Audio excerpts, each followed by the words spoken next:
Media సోదరులందరికీ కూడా నమస్కారం.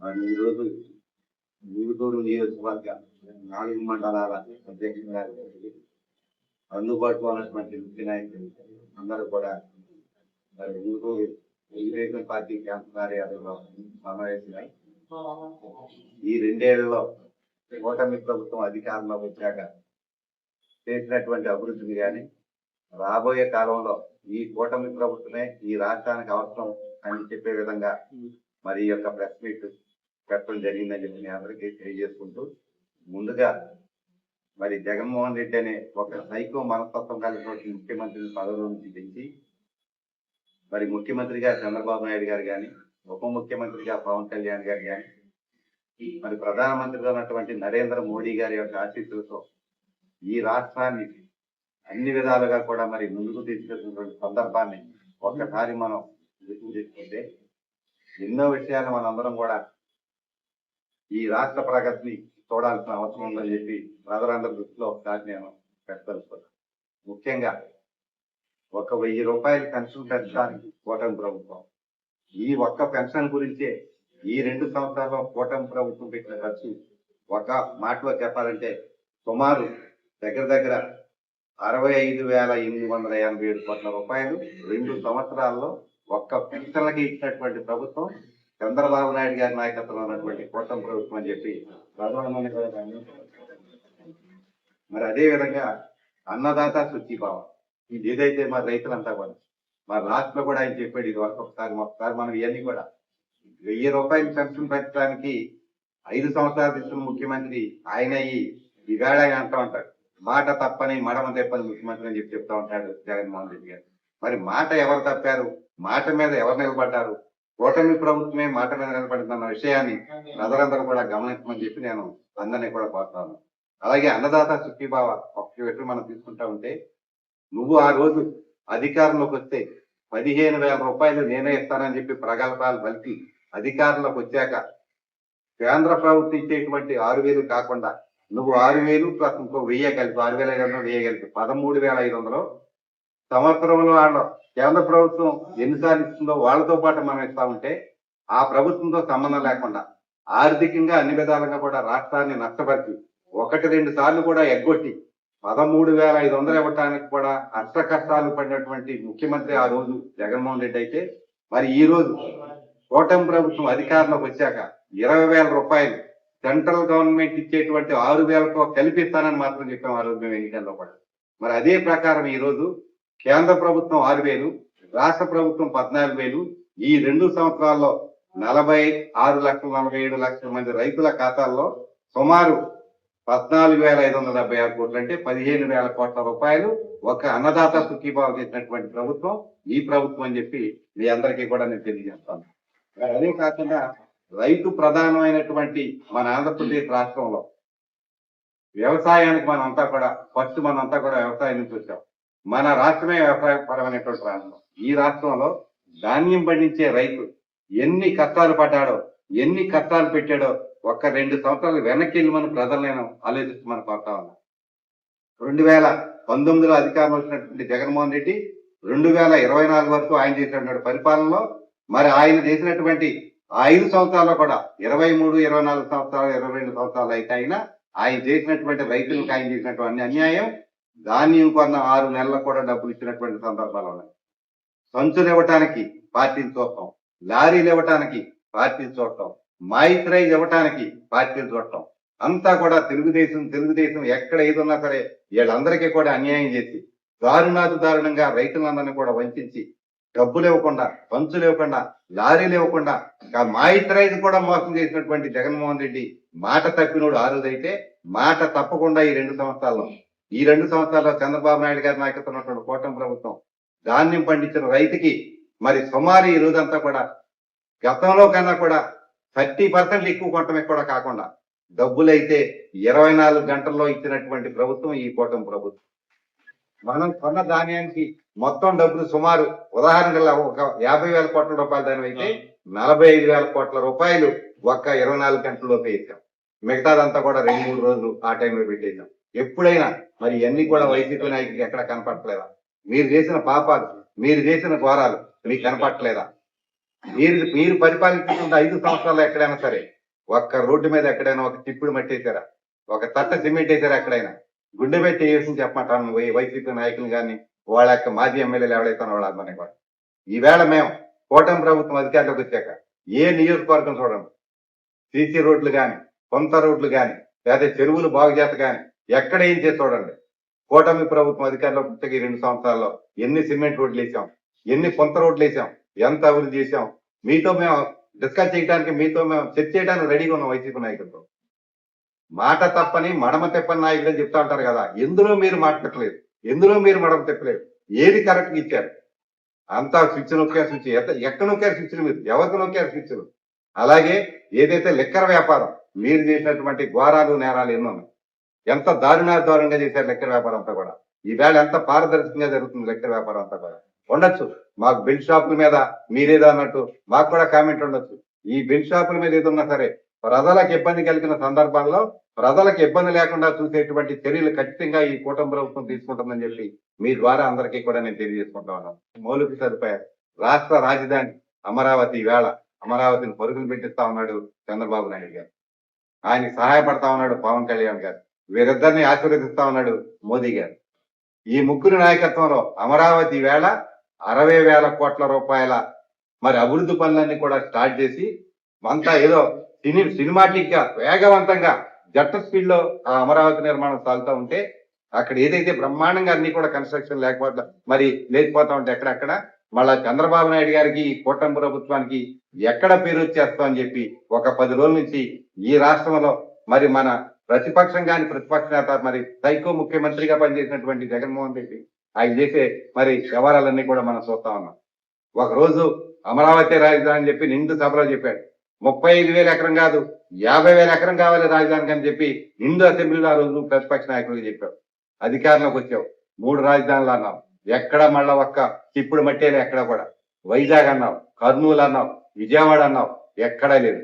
మళ్ళా నీ దరిద్రం అంతా కూడా ప్రజలంతా కూడా తెలుసుకుని నీలాంటి వాడు కనుక ఈ ముఖ్యమంత్రిగా ఉంటే కనుక ఈ రాష్ట్రం అధోగతి పాలవుతుందని నిన్ను 11 సీట్లకే పరిమితం చేసి 164 సీట్లతో కూటమి ప్రభుత్వం అధికారం ఇచ్చాక ఈవేళ అమరావతిని వేగవంతంగా పూర్తి చేసినటువంటి సందర్భంలో ఈ సైకో మనస్తత్వం కలిగినటువంటి ప్రతిపక్షం కానీ ప్రతిపక్ష నేత అని చెప్పుకునేటువంటి జగన్మోహన్ రెడ్డి చేసేది మళ్ళా కొత్తది మావిగా అని అంటాడు. ఎక్కడ అమరావతికి సపోర్టు, ఎక్కడ 3 రాజధానులు, మళ్ళీ ఇప్పుడు మావిగా. మళ్ళా చెప్తామన్నా ఈ యొక్క మెంటలోడు మళ్ళా 4 రోజులకు మళ్ళీ ఇంకోటి ఏదో తీసుకుంటాడు. నిన్నే లోకేష్ గారు అన్న నేను కూడా ఏదో చెప్పాడు, బెంతాయ అని ఏదో చెప్పి బెంగళూరు, తాడేపల్లి, హైదరాబాద్ అని చెప్పి 3 ఆటలు పెట్టి బెంతాయ అంటాడు అన్నా కూడా ఆశ్చర్యపోతాడు. ముఖ్యంగా వైసీపీ నాయకులకు నేను చేసే విజ్ఞప్తి ఏంటంటే, ఒక్కసారి మీరంతా కూడా మీ నాయకుని కూడా చెప్పండి, ఒక మాట మీద స్టాండ్ అవ్వమని చెప్పండి. మరి మాట తప్పని మడమ తప్పని నాయకుడు అంటాడు కదా, అవన్నీ కూడా ఒకసారి చూసుకోమని మీ నాయకుడిని. మీరు కూడా ప్రజల్లోకి వెళ్ళాలి కదా. రేపొద్దున ఇటువంటి విచిత్ర మనస్తత్వం అన్నటువంటి ఇటువంటి సైకో మనస్తత్వం అన్నటువంటి సైకో మనిషిని పెట్టుకుంటే మనం రాజకీయాలు ఎట్లా చేయగలమనే విషయాన్ని మీరందరూ కూడా మరి వైసీపీ నాయకులు కూడా గమనించాలి. మీరంతా కూడా మనం ఏం చేస్తా ఉన్నాం, ఎవరిని విమర్శిస్తా ఉన్నాం. అలాగే పోలవరం ప్రాజెక్టు, ఎప్పుడు పోలవరం ఏ ప్రాజెక్ట్ చేసినా సరే తెలుగుదేశం పార్టీ అయ్యడం జరిగింది. ఇది జాతీయ ప్రాజెక్ట్ అయినా రాష్ట్ర ప్రభుత్వం చేపట్టి మళ్ళా అన్నమాట 2 సంవత్సరాలు కూడా అధికారం మరి చేపట్టాక ఇప్పుడు పుష్కరాల ముందే నెక్స్ట్ మంత్ జూలై ఎండింగ్ కల్లా కూడా ఏదైతే పోలవరం మొదటి దశ అంటే 90 టీఎంసీలకు సరిపడాటువంటి ప్రాజెక్ట్ ని జాతికి అంకితం చేసేటువంటి ప్రక్రియ వేగవంతంగా జరుగుతుంది పోలవరం ప్రాజెక్ట్. అక్కడ కూడా మళ్ళీ నువ్వంతా కూడా మళ్ళీ రోజు కూడా పనికి మన మాటలే, నేనేదో చేశాను, నేను ఎక్కడ ఏ పని చేసినా సరే చంద్రబాబు నాయుడు ప్రభుత్వం కూటమి ప్రభుత్వమే చేసింది తప్ప నీ ప్రభుత్వం కానీ నువ్వు కానీ పోలవరానికి ఎంత కూడా పనిచేసిన విషయాన్ని మన వైసీపీ నాయకులందరూ కూడా గమనించవలసిందిగా నేను కోరుతా ఉంటాను. పోలవరం మీద బురదలేస్తావు, లేకపోతే అమరావతి మీద బురదలేస్తావు, లేకపోతే చదువుకునే పిల్లల కోసం లక్షలాది కోట్ల రూపాయలు పెట్టుబడులు వచ్చినటువంటి సాఫ్ట్వేర్ కంపెనీలు అనేక రకాలైన పెద్ద పెద్ద ఫ్యాక్టరీలు పట్టుకుంటే వాటిని ఎడ చదవటాలని చెప్పి నిత్యం కూడా ఇదే కార్యక్రమం. ఈ కార్యక్రమాలు పూర్తయితే కనుక నా వంక ఎవరికి చూడరని చెప్పి ఒక దురుద్దేశంతో రోజుకొకటి నువ్వంతా కూడా డైవర్ట్ పాలిటిక్స్ చేస్తున్నావు. ఈ డైవర్ట్ పాలిటిక్స్ అంతా కూడా ప్రజలంతా కూడా రోజుకొకరిని ఎక్కడి నుంచో బయట నుంచి తీసుకొస్తావు, ఇతర రాష్ట్రాలు తీసుకొస్తావు, యూట్యూబ్ లో ఒకటి ఏదో సమస్య సృష్టిస్తావు, ఒక మతం మీదో ఒక కులం మీదో మరొక దాని మీద నువ్వు చేస్తా ఉంటావు. మరి ఇటువంటివన్నీ కూడా మరి మీ నాయకులు కనుక మిమ్మల్ని మీరు రాకపోతే రాబోయే రోజుల్లో ఆ 11 కాదు 1 కూడా మీరు పరిమితం కాదనే విషయాన్ని వైసీపీ నాయకులు దృష్టిలో పెట్టాలని చెప్పి నేను వాళ్ళకి విజ్ఞప్తి చేస్తాను. ఈవేళ రాష్ట్రానికి వచ్చేటువంటి సాఫ్ట్వేర్ కంపెనీలన్నీ కూడా చూస్తా ఉంటే రాష్ట్రం కాదు దేశంలో ఉన్నటువంటి ఇతర పక్షాలను కూడా చంద్రబాబు నాయుడు గారు లాంటి ముఖ్యమంత్రి మా రాష్ట్రానికి ఉండాలనేటువంటి సందర్భం ఒకసారి మనందరం కూడా గుర్తు చేసుకోవాలి. ఉన్నాయి, మేము కూటమి ప్రభుత్వం ఉన్నా మాకు కూడా ఉన్నాయి ఇబ్బందులు.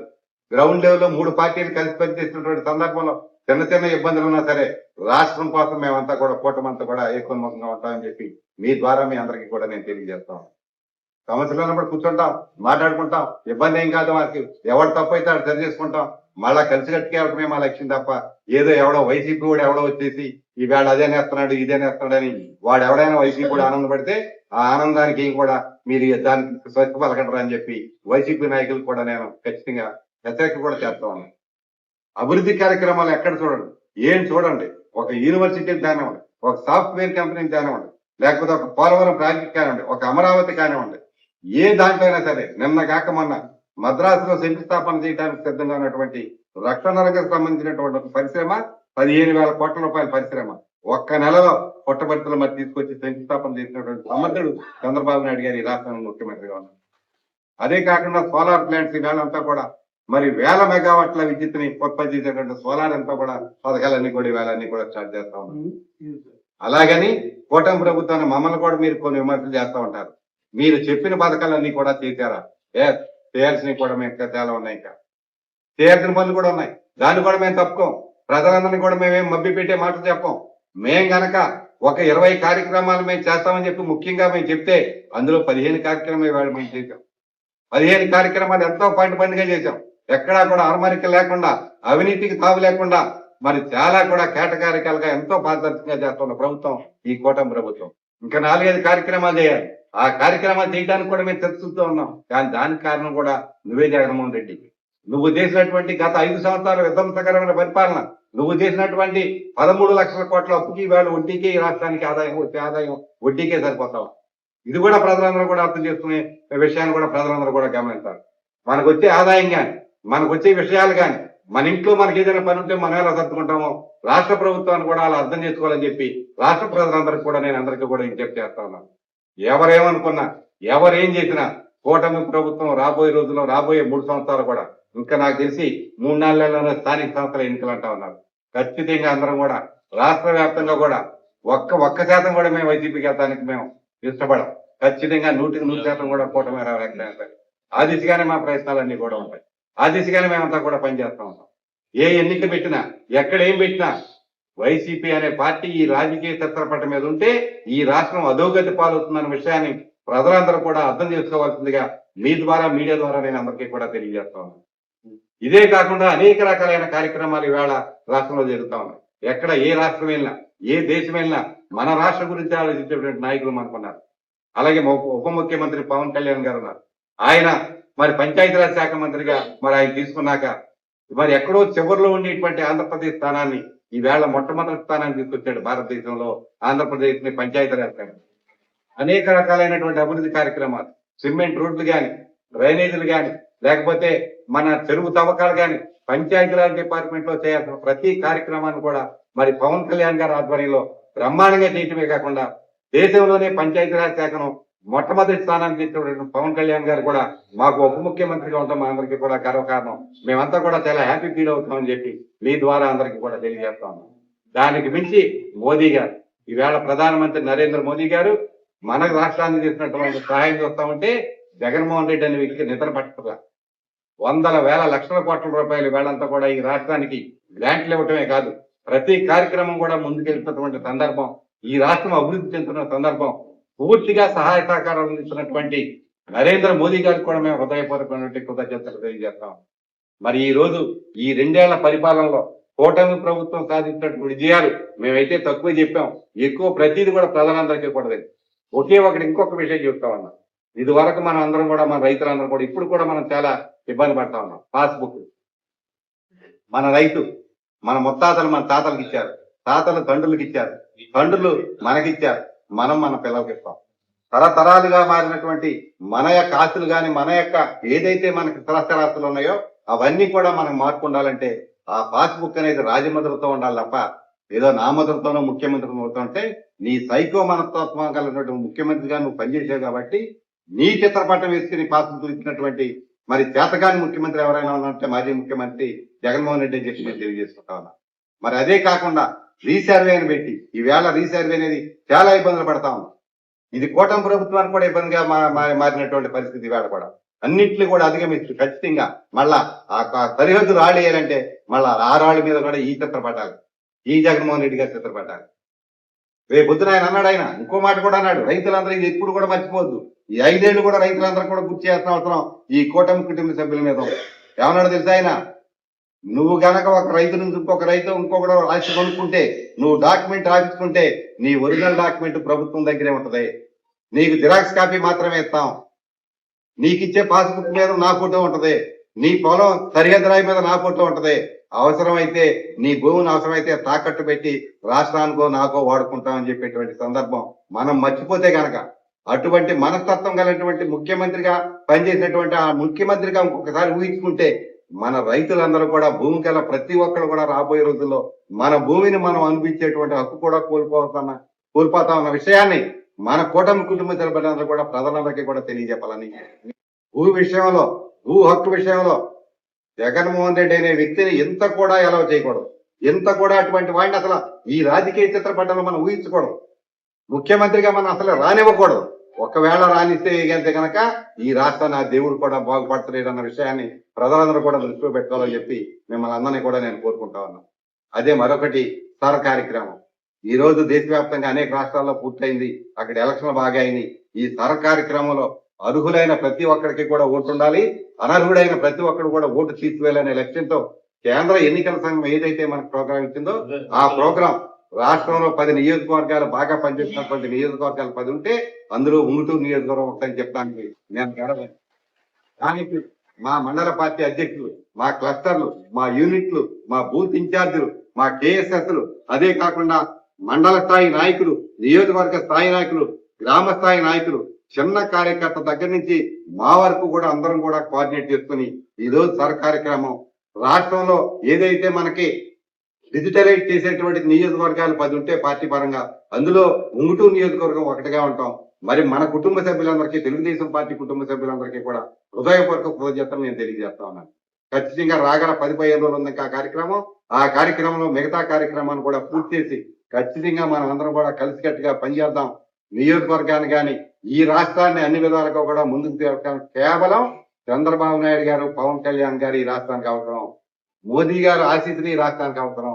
ఇవన్నీ కూడా దృష్టిలో పెట్టుకుని కూటమి కుటుంబ సభ్యులందరూ కూడా కలిసికట్టుగా పనిచేసి ఈ 2 సంవత్సరాల విజయవంతం చేసేటువంటి కార్యక్రమాలన్నీ కూడా ముందుకు తీసుకెళ్లే విధంగా మనం అందరం కూడా కలిసికట్టుగా పనిచేద్దామని చెప్పి మీ అందరికీ కూడా నేను అందరికీ కూడా తెలియజేస్తా ఉన్నాను. అదే మరి మనం 2026-27 ఈ సంవత్సరంలో మన నియోజకవర్గంలో అన్నదాత సుఖీభవ మొన్నే మరి సుమారు 18,794 మంది రైతుల ఖాతాల్లో 9.5 కోట్ల రూపాయలు మనం వేసాం. మనం 5,000 రూపాయలు, సెంట్రల్ గవర్నమెంట్ 2,000 రూపాయలు, ఒక్కొక్క రైతు ఖాతాలో 7,000 రూపాయలు మనం వేసాం. 19,000 మంది రైతుల ఖాతాల్లో 5,000 రూపాయలు మనం మొత్తం 9.4 కోట్ల రూపాయలు మన అన్నదాత సుఖీభావ మనం వేసాం. అలాగే ఉంగుటూరు నియోజకవర్గంలో 26-27 సంవత్సరానికి పిఎం కిసాన్ నిధులు 2,000 చొప్పున, అది కూడా అందరికి కూడా 3.8, ఈ 9.4 3.8 12 అంటే సుమారు 12.5 కోట్ల రూపాయలు మొన్ననే అన్నదాత సుఖీభావ గాని పిఎం కిసాన్ నిధులు గాని మరి రైతుల అకౌంట్లు ఇచ్చిన విషయం. అదే కాకుండా మరి రైతులందరూ కూడా ఈవేళంతా కూడా యూరియా మీద కొంతమంది అబ్జెక్షన్స్ కొని రీచ్ చేస్తున్నారు. ఈ యాప్ లో మాకు ఇబ్బంది ఉందని అది కూడా మేము ప్రభుత్వం దృష్టిలో పెట్టామని చెప్పి మీ అందరికీ కూడా తెలియజేసుకుంటూ, అలాగే మన ఎంపీ గారు మహేష్ కుమార్ యాదవ్ గారు మరి యువకుడైనటువంటి ఎంపీ మనకు వచ్చి బ్రహ్మాండంగా పనిచేస్తా ఉన్నాడు. మన ఉంగుటూరు నియోజకవర్గంలో అనేక రకాలైన కార్యక్రమాలు సుమారు 10-15 మన బరియల్ గ్రౌండ్స్ కానీ, అలాగే 5-6 ఏదైతే ఫ్లైఓవర్స్ మనకి రైల్వే డిపార్ట్మెంట్ లోని అవి కానీ, ఎక్కడ మన నియోజకవర్గంలో ఎవరు వెళ్ళినా ఎప్పుడు వెళ్ళినా సరే ఏ కార్యక్రమం కూడా కావాల్సిన వెంటనే వెంటుండి ఆయన కానీ ఆయన మంత్రులు కూడా పనిచేసేటువంటి ఎంపీ గారు మనకున్నాడు. అలాగే మన ఎమ్మెల్యే ధర్మరాజు గారు కూడా బాగానే పనిచేస్తా ఉన్నాడు. ఇవన్నీ కూడా కోఆర్డినేట్ చేసుకుని ఖచ్చితంగా రాగల రోజుల్లో కూటమి ప్రభుత్వ ప్రతిష్ట పెంచే విధంగా కలిసికట్టుగా పనిచేసి రాబోయే స్థానిక ఎన్నికల్లో మనం అందరం కూడా కూటమి విజయానికి కృషి చేయాలని చెప్పి ఎవరైనా ఏమన్నా తెలుసో తెలియక ఎవరైనా మాట్లాడవచ్చు. విషయాలన్నీ కూడా ప్రజలు తెలుస్తాయి. ఇందులో ఎవడో ఒకరికొకటి చెప్పక్కల. నా ఎదురుగుండా ఎవడైనా నాకన్నా నేను వెళ్ళాక నా గేట్ దాటే చెప్తాడు నా గురించి. అలాగే ఇక్కడ ఎవరి గురించి ఎవరు తక్కువ ఎక్కువ మాట్లాడుతున్నా విషయాలన్నీ కూడా ప్రజలందరికీ కూడా తెలిసిన విషయం కూడా అందరూ కూడా గమనించాలని చెప్పి నేను కోరుతా ఉన్నాను. దేనికైనా మనకి తప్పు ఉంటే మార్చుకుందాం, కూర్చొని మాట్లాడుకోవాలి తప్ప ఏదో ఆహా ఊహ అంటే ఎవరైనా దాన్ని తగువు లేకుండా చేయటం కష్టం. తగువు పెంచడం 2 నిమిషాల పని. ఆ తగువు పెంచే పని తెలుగుదేశం పార్టీ కానీ గన్నాన్యాలు చేయడం చెప్పి మీ ద్వారా అందరికీ కూడా తెలియజేసుకుంటూ మరొకసారి ఈ 2 ఏళ్ల పోరాటం అంతా కూడా బ్రహ్మాండంగా సాగింది. రాబోయే రోజుల్లో ఈ అమలు చేసినటువంటి వాగ్దానాలతో పాటు అమలు చేయాల్సిన వాగ్దానాలు కూడా ఇంకొక విషయం కూడా నాకు గుర్తొస్తా ఉంది. అసలు డిఎస్సి అంటే ఏంటి తెలియదు జగన్మోహన్ రెడ్డి. డిఎస్సి అంటే ఆయనకి కానీ వాళ్ళ నాన్నగారు కూడా తెలియదు, రాజశేఖర రెడ్డి గారు కూడా. రాజశేఖర రెడ్డి గారిని కూడా నేను తప్పట్ను. ఆయన కూడా మా మంచి కార్యక్రమాలు 1-2 మంచి కార్యక్రమాలు చేశాడు ఆయన కూడా. జగన్మోహన్ రెడ్డి అంటే గుండుసున్నా కానీ సైకో కానీ రాజశేఖర రెడ్డి గారు కూడా 1-2 కార్యక్రమాలు ఎవరో మంచి చేసినా మనం మంచి అన్నాం, అందరూ ఇబ్బంది ఏమి లేదు. రాజశేఖర రెడ్డి గారు కూడా డిఎస్సి పెట్టల. రాజశేఖర రెడ్డి గారు ఒకసారి డిఎస్సి అనౌన్స్ చేశాడు. అనౌన్స్ చేసి ఆయన దురదృష్టవశాత్తు ఆయన చనిపోయాడు యాక్సిడెంట్ లో. ఆయన చనిపోయాక కిరణ్ కుమార్ రెడ్డి దాన్ని అమలు చేశాడు ఆ డిఎస్సి. డిఎస్సి అంటే అర్థం తెలియని ఈ దుర్మార్గుడు ఈవేళ డిఎస్సీలు ప్రతి సంవత్సరం కూడా డిఎస్సి పెట్టి గత 14-19లో ఉన్న తెలుగుదేశం పార్టీ అధికారంలో కూడా డిఎస్సీలు పెడితే అవన్నీ కూడా మనం అమలు చేసి ఉద్యోగాలు ప్రమాణంగా ఇస్తే మళ్ళా కసి కోపం వాళ్ళకి పేరు వచ్చేదంతో పనికి మాలిన మాటలన్నీ పెట్టి ప్రజలందరినీ ముఖ్యంగా ఆ స్టూడెంట్స్ అందరినీ కూడా ఇబ్బంది పెట్టేటువంటి పరిస్థితి. డిఎస్సి అంటే అర్థం తెలియనటువంటి ఓ దుర్మార్గుడా ఒకసారి డిఎస్సి గురించి తెలుసుకో. చంద్రబాబు నాయుడు, పవన్ కళ్యాణ్, మోడీ ఈ రాష్ట్రానికి గాని దేశానికి గాని అక్కడ గాని ఇక్కడ గాని కూటమి ప్రభుత్వం ఉంటది. రాబోయే రోజులు కూడా ఇదే ఉండాలి. ఈ రాష్ట్ర ప్రగతి అన్ని విధాలుగా కూడా ముందుకు సాగాలన్న విషయాన్ని ప్రజలందరూ కూడా దృష్టిలో పెట్టుకుని చంద్రబాబు నాయుడు గారిని, పవన్ కళ్యాణ్ గారిని, మోదీ గారిని ఆశీర్వదించవలసిందిగా మీ ద్వారా అందరినీ కూడా కోరుకుంటూ సెలవు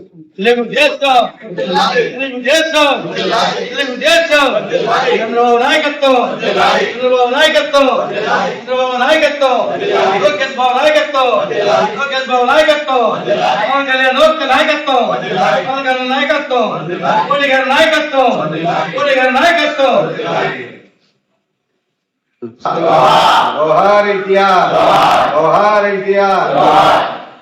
నాయకత్వం